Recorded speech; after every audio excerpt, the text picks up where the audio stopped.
Fis-sena 2011 kważi 800,000 persuna akkwistaw ċittadinanza ġdida minn xi wieħed mis-27 pajjiż tal-Unjoni Ewropea.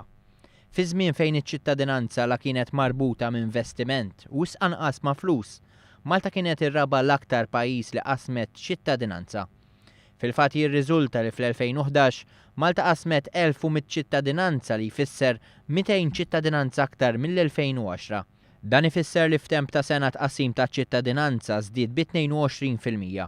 Il-maġġor parti ta' dawk li kisbu ċittadinanza fil-pajjiżi tal-Unjoni Ewropea ġejjin minn Marokk, Turkija, l-Ekwador, l-Indja u r-Rumanija.